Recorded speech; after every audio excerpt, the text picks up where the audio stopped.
The Book of Ecclesiastes. Ecclesiastes, chapter 1. The words of the teacher, son of David, king of Jerusalem. Meaningless, meaningless, says the teacher. Utterly meaningless. Everything is meaningless. What do people gain from all their labors, of which they toil under the sun? Generations come and generations go, but the earth remains forever. The sun rises and the sun sets, and hurries back to where it rises. The wind blows to the south and turns to the north. Round and round it goes, ever returning on its course. All streams flow into the sea, yet the sea is never full. To the place the streams come from, there they return again. All things are wearisome, more than one can say. The eye never has enough of seeing, nor the ear its fill of hearing. What has been will be again. What has been done will be done again. There is nothing new under the sun. Is there anything of which one can say, "Look, this is something new"? It was here already long ago. It was here before our time. No one remembers the former generations, and even those yet to come will not be remembered by those who follow them. I, the teacher, was king over Israel in Jerusalem. I applied my mind to study and to explore, by wisdom, all that is done under the heavens. What a heavy burden God has laid on mankind. I have seen all the things that are done under the sun. All of them are meaningless, a chasing after the wind. What is crooked cannot be straightened, what is lacking cannot be counted. I said to myself, "Look, I have increased in wisdom more than anyone who has ruled over Jerusalem before me. I have experienced much of wisdom and knowledge." Then I applied myself to the understanding of wisdom, and also of madness and folly. But I learned that this too is a chasing after the wind. For with much wisdom comes much sorrow. The more knowledge, the more grief. Ecclesiastes chapter 2. I said to myself, "Come now, I will test you with pleasure to find out what is good." But that also proved to be meaningless. Laughter, I said, is madness, and what does pleasure accomplish? I tried cheering myself with wine and embracing folly, my mind still guiding me with wisdom.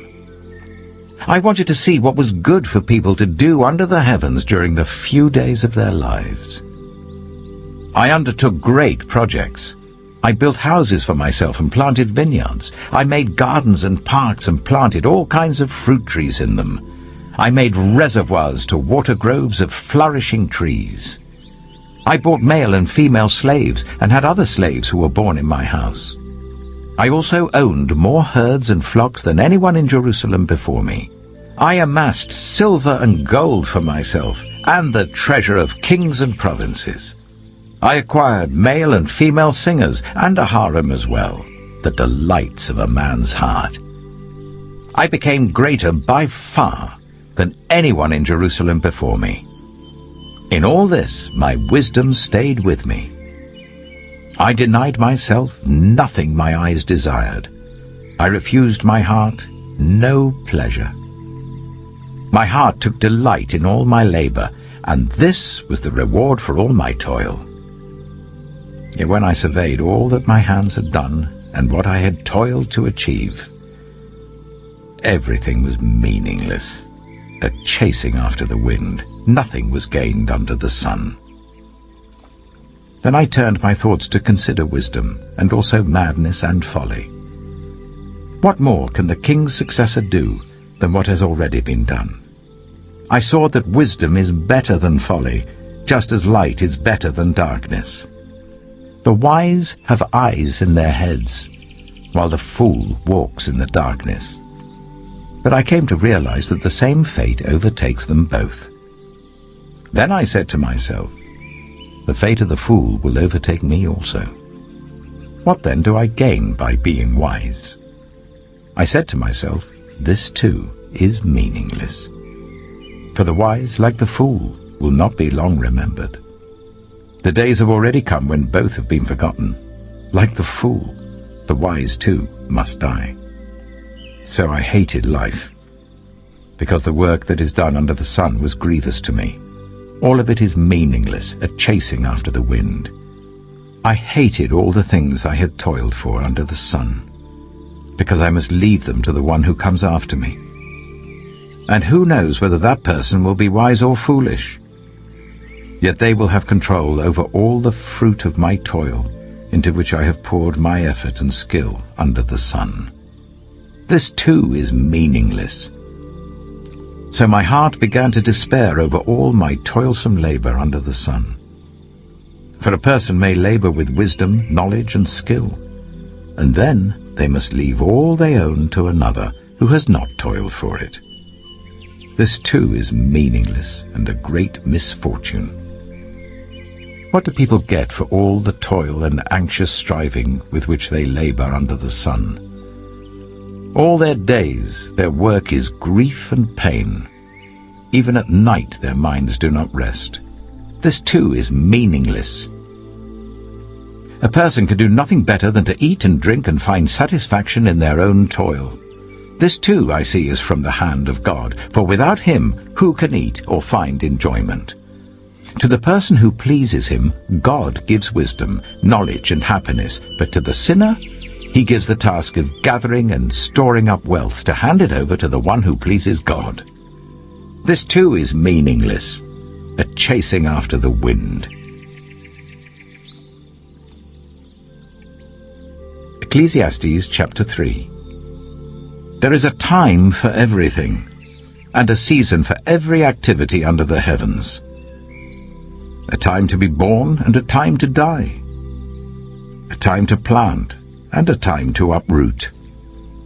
A time to kill and a time to heal. A time to tear down and a time to build. A time to weep and a time to laugh. A time to mourn and a time to dance.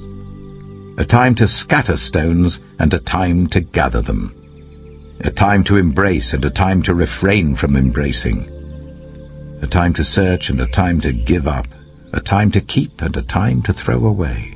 A time to tear and a time to mend.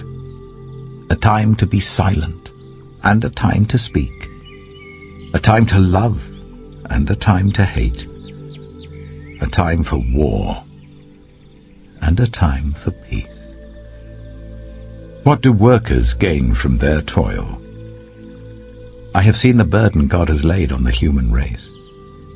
He has made everything beautiful in its time. He has also set eternity in the human heart, yet no one can fathom what God has done from beginning to end.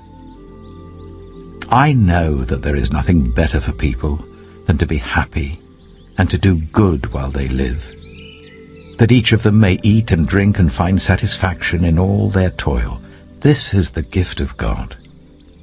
I know that everything God does will endure forever. Nothing can be added to it and nothing taken from it. God does it so that people will fear him. Whatever is has already been, and whatever will be has been before, and God will call the past to account. And I saw something else under the sun. In the place of judgment, wickedness was there. In the place of justice, wickedness was there. I said to myself, God will bring into judgment both the righteous and the wicked, for there will be a time for every activity, a time to judge every deed. I also said to myself, as for humans, God tests them, so that they may see that they are like the animals. Surely the fate of human beings is like that of the animals. The same fate awaits them both. As one dies, so dies the other. All have the same breath. Humans have no advantage over animals. Everything is meaningless. All go to the same place. All come from dust, and to dust all return. Who knows if the human spirit rises upward, and if the spirit of the animal goes down into the earth? So I saw that there is nothing better for a person than to enjoy their work, because that is their lot. For who can bring them to see what will happen after them? Ecclesiastes chapter 4. Again I looked, and saw all the oppression that was taking place under the sun. I saw the tears of the oppressed, and they have no comforter. Power was on the side of their oppressors, and they have no comforter. And I declared that the dead, who had already died, are happier than the living who are still alive. But better than both is the one who has never been born, who has not seen the evil that is done under the sun. And I saw that all toil and achievement spring from one person's envy of another. This too is meaningless, a chasing after the wind. Fools fold their hands and ruin themselves. Better one handful with tranquility than two handfuls with toil and chasing after the wind.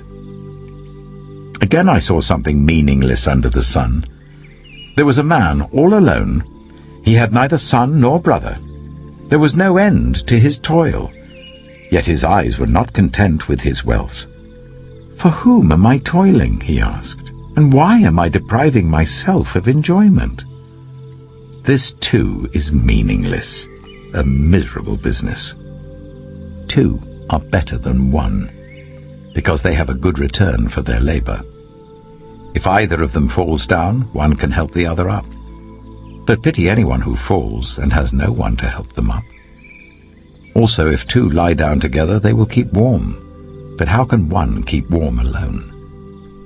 Though one may be overpowered, two can defend themselves. A cord of 3 strands is not quickly broken. Better a poor but wise youth than an old but foolish king who no longer knows how to heed a warning. The youth may have come from prison to the kingship, or he may have been born in poverty within his kingdom. I saw that all who lived and walked under the sun followed the youth, the king's successor. There was no end to all the people who were before them, but those who came later were not pleased with the successor. This too is meaningless, a chasing after the wind. Ecclesiastes chapter 5. Guard your steps when you go to the house of God. Go near to listen, rather than to offer the sacrifice of fools, who do not know that they do wrong. Do not be quick with your mouth. Do not be hasty in your heart to utter anything before God. God is in heaven, and you are on earth, so let your words be few. A dream comes when there are many cares, and many words mark the speech of a fool. When you make a vow to God, do not delay to fulfill it. He has no pleasure in fools. Fulfill your vow. It is better not to make a vow than to make one and not fulfill it. Do not let your mouth lead you into sin, and do not protest to the temple messenger, "My vow was a mistake." Why should God be angry at what you say and destroy the work of your hands? Much dreaming and many words are meaningless. Therefore, fear God. If you see the poor oppressed in a district, and justice and rights denied, do not be surprised at such things, for one official is eyed by a higher one, and over them both are others higher still. The increase from the land is taken by all. The king himself profits from the fields. Whoever loves money never has enough. Whoever loves wealth is never satisfied with their income. This too is meaningless. As goods increase, so do those who consume them. And what benefit are they to the owners, except to feast their eyes on them? The sleep of a laborer is sweet, whether they eat little or much. But as for the rich, their abundance permits them no sleep. I have seen a grievous evil under the sun. Wealth hoarded to the harm of its owners, or wealth lost through some misfortune, so that when they have children there is nothing left for them to inherit. Everyone comes naked from their mother's womb, and as everyone comes, so they depart. They take nothing from their toil that they can carry in their hands. This too is a grievous evil. As everyone comes, so they depart. And what do they gain, since they toil for the wind? All their days they eat in darkness with great frustration, affliction, and anger. This is what I have observed to be good, that it is appropriate for a person to eat, to drink, and to find satisfaction in their toilsome labor under the sun during the few days of life God has given them, for this is their lot. Moreover, when God gives someone wealth and possessions and the ability to enjoy them, to accept their lot and be happy in their toil, this is a gift of God. They seldom reflect on the days of their life because God keeps them occupied with gladness of heart. Ecclesiastes chapter 6. I have seen another evil under the sun, and it weighs heavily on mankind. God gives some people wealth, possessions, and honor, so that they lack nothing their hearts desire. But God does not grant them the ability to enjoy them, and strangers enjoy them instead. This is meaningless, a grievous evil. A man may have 100 children and live many years, yet no matter how long he lives, if he cannot enjoy his prosperity and does not receive proper burial, I say that a stillborn child is better off than he. It comes without meaning, it departs in darkness, and in darkness its name is shrouded. Though it never saw the sun or knew anything, it has more rest than does that man, even if he lives 1,000 years twice over, but fails to enjoy his prosperity. Do not all go to the same place? Everyone's toil is for their mouth, and yet their appetite is never satisfied. What advantage have the wise over fools? What do the poor gain by knowing how to conduct themselves before others? Better what the eye sees than the roving of the appetite. This too is meaningless, a chasing after the wind. Whatever exists has already been named, and what humanity is has been known. No one can contend with someone who is stronger. The more the words, the less the meaning, and how does that profit anyone? For who knows what is good for a person in life during the few and meaningless days they pass through like a shadow? Who can tell them what will happen under the sun after they are gone? Ecclesiastes chapter 7. A good name is better than fine perfume, and the day of death better than the day of birth. It is better to go to a house of mourning than to go to a house of feasting, for death is the destiny of everyone. The living should take this to heart. Frustration is better than laughter, because a sad face is good for the heart. The heart of the wise is in the house of mourning, but the heart of fools is in the house of pleasure. It is better to heed the rebuke of a wise person than to listen to the song of fools. Like the crackling of thorns under the pot, so is the laughter of fools. This too is meaningless. Extortion turns a wise person into a fool, and a bribe corrupts the heart. The end of a matter is better than its beginning, and patience is better than pride. Do not be quickly provoked in your spirit, for anger resides in the lap of fools. Do not say, "Why were the old days better than these?" For it's not wise to ask such questions. Wisdom, like an inheritance, is a good thing and benefits those who see the sun.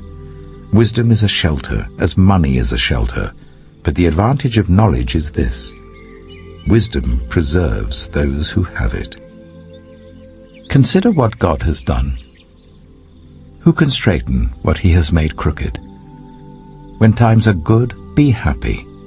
But when times are bad, consider this: God has made the one as well as the other. Therefore no one can discover anything about their future.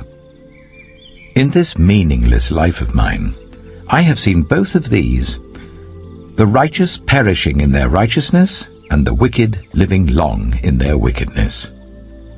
Do not be over-righteous, neither be over-wise. Why destroy yourself? Do not be over-wicked, and do not be a fool. Why die before your time? It is good to grasp the one and not let go of the other. Whoever fears God will avoid all extremes. Wisdom makes one wise person more powerful than 10 rulers in a city. Indeed, there is no one on earth who is righteous, no one who does what is right and never sins. Do not pay attention to every word people say, or you may hear your servant cursing you. For you know in your heart that many times you yourself have cursed others. All this I tested by wisdom, and I said, I am determined to be wise. But this was beyond me. Whatever exists is far off and most profound. Who can discover it?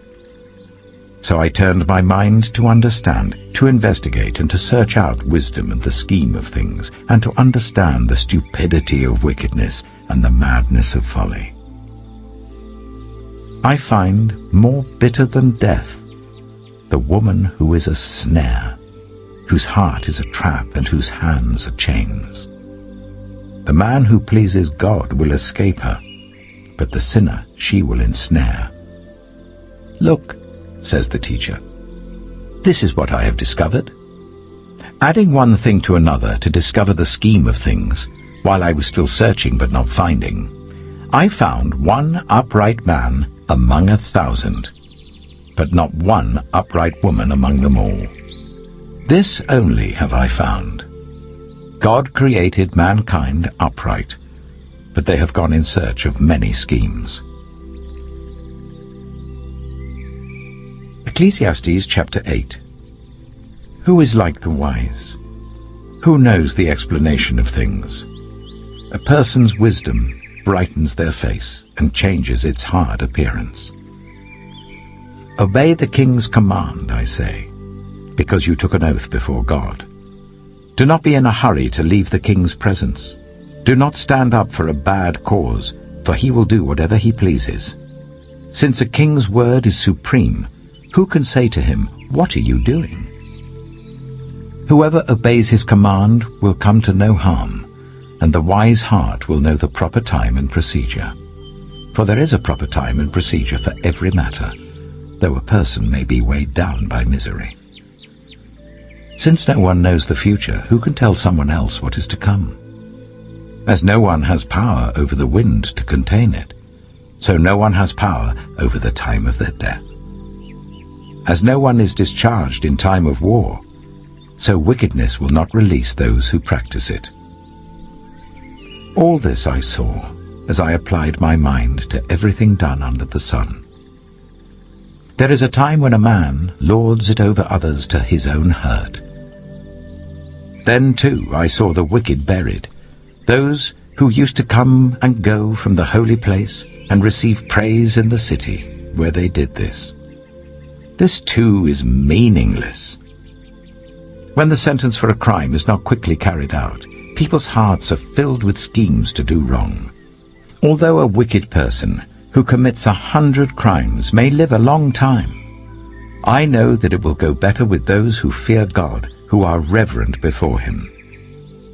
Yet because the wicked do not fear God, it will not go well with them, and their days will not lengthen like a shadow. There is something else meaningless that occurs on earth. The righteous who get what the wicked deserve, and the wicked who get what the righteous deserve. This too, I say, is meaningless. So I commend the enjoyment of life, because there's nothing better for a person under the sun than to eat and drink and be glad. Then joy will accompany them in their toil all the days of the life God has given them under the sun. When I applied my mind to know wisdom, and to observe the labor that is done on earth, people getting no sleep day or night, then I saw all that God has done. No one can comprehend what goes on under the sun. Despite all their efforts to search it out, no one can discover its meaning, even if the wise claim they know. they cannot really comprehend it.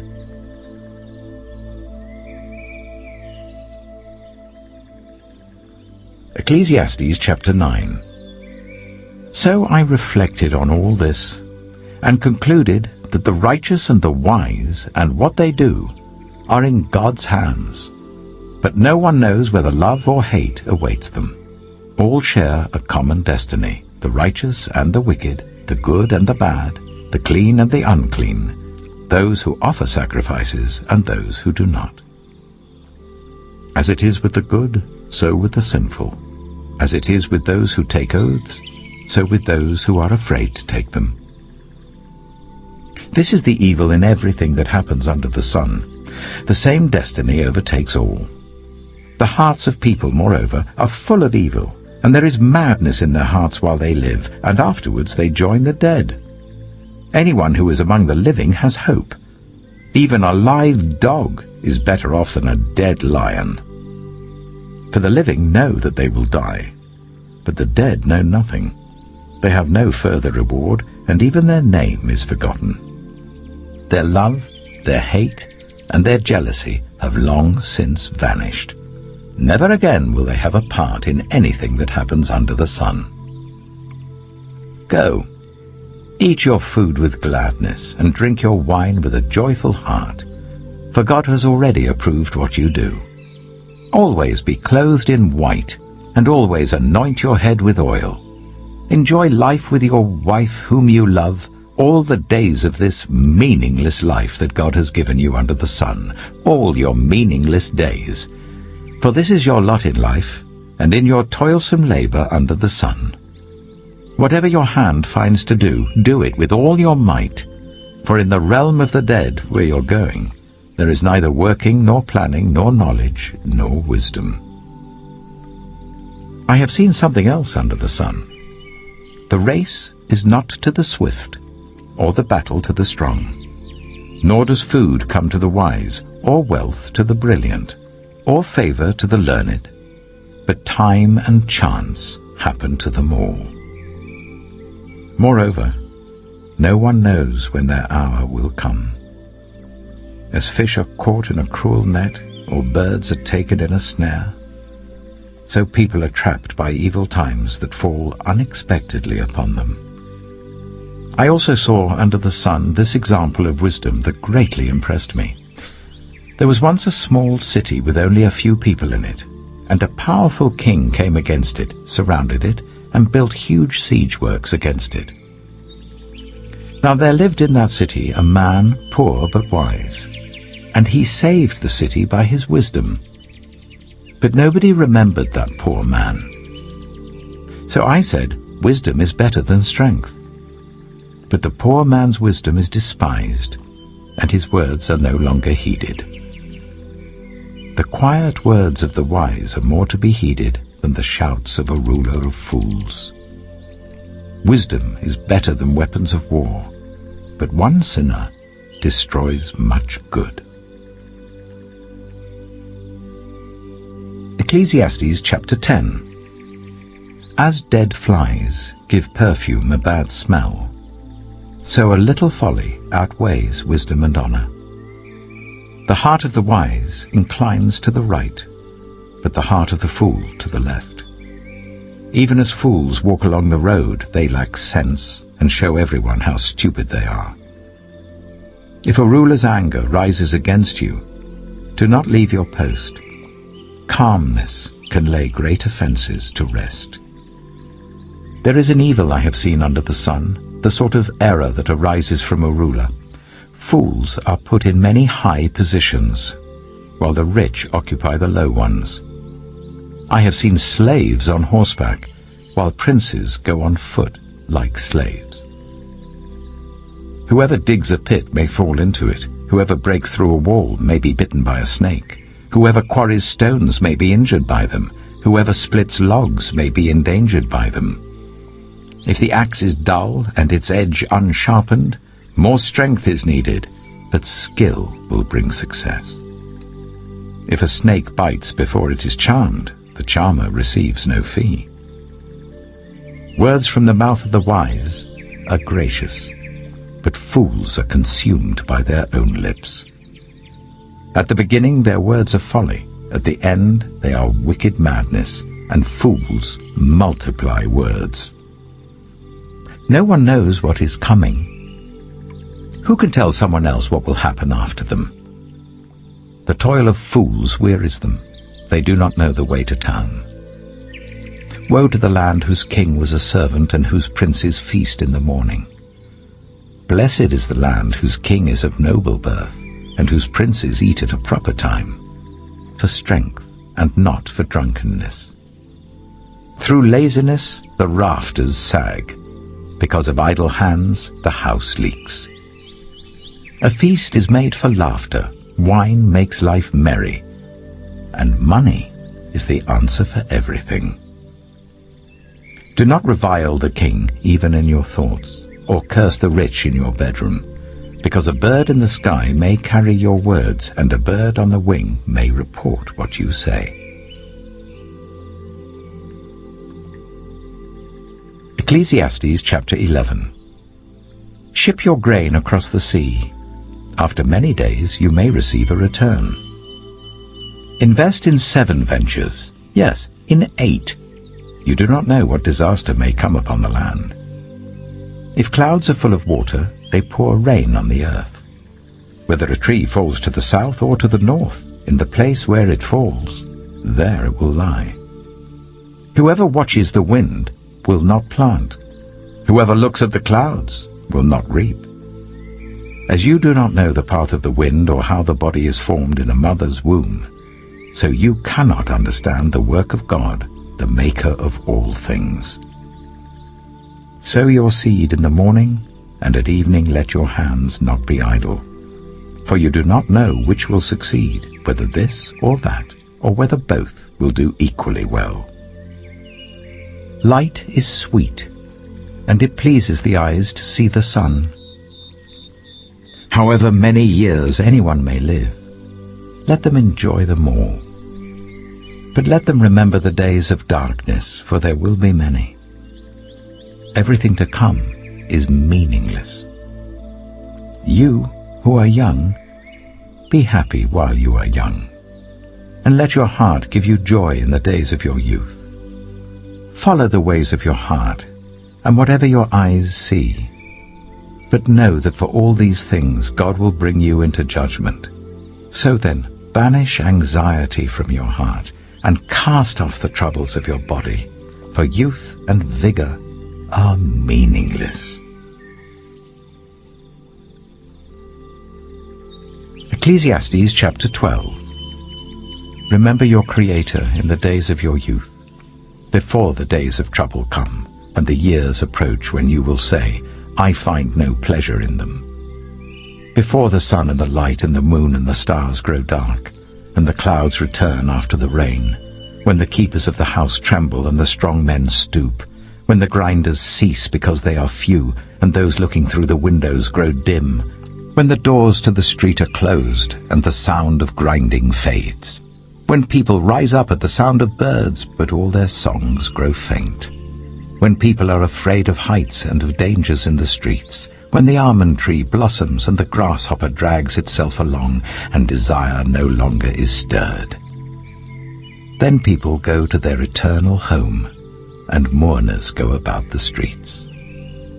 Remember him, before the silver cord is severed, and the golden bowl is broken, before the pitcher is shattered at the spring, and the wheel broken at the well, and the dust returns to the ground it came from, and the spirit returns to God who gave it. Meaningless, meaningless, says the teacher. Everything is meaningless. Not only was the teacher wise, but also he imparted knowledge to the people.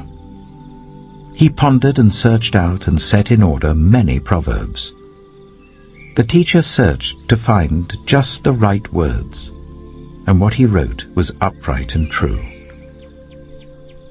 The words of the wise are like goads, their collected sayings like firmly embedded nails given by one shepherd. Be warned, my son, of anything in addition to them. Of making many books there is no end, and much study wearies the body. Now all has been heard. Here is the conclusion of the matter. Fear God and keep his commandments, for this is the duty of all mankind. For God will bring every deed into judgment, including every hidden thing, whether it is good or evil.